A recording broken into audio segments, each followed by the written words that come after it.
Hello everyone, and then welcome to the course on the pattern library. So in this particular session, we are actually going to work on the Ngrams. So what are Ngrams? So Ngrams are actually continuous sequence of words or symbols. Basically, we say tokens. Okay, so these tokens in the document, so let's say a text, we can actually split them into a sequence. Okay, so let's say we have in ngrams we have bigrams, trigrams, and any number that you would want. Okay, so let's try that here. So first, what we want to do is to actually, if you want to know, it's best for us to actually type it so that we see what I mean by ngrams. Okay, so we first have to import from pattern.en, that's the en model .en. We want to import ngrams, so import ngrams ngrams. Okay, then I can run it. Now let's print something to help us understand what I mean by ngrams. So print, then in the brackets we'll do ngrams, and then inside that same brackets we're actually going to type some quotes, and then let me see. I see you love to code in Python.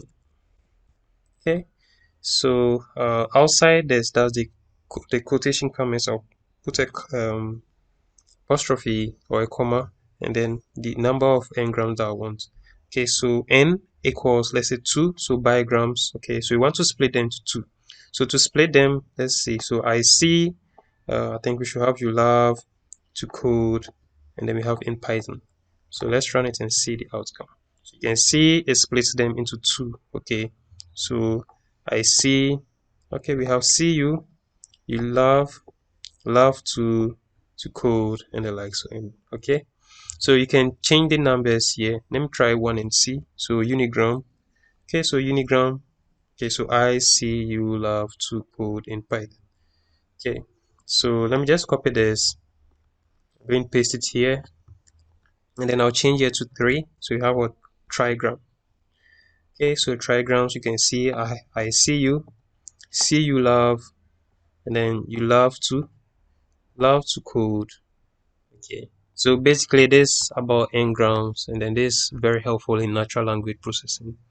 Okay, in my also, let's try, let me just paste it, and then let's see. I want to change it to 4. Let's try 4, then let's run it and see. So I see you love to code. Yeah, so yeah, so the number of ngrams you want, you can do that. So I can change it to 5 and run it. Okay, so I see you love to. Okay, so this about ngrams, and then the pattern library helps us to also achieve this. Okay, so thank you for watching, and then see you in the next lesson. Thank you.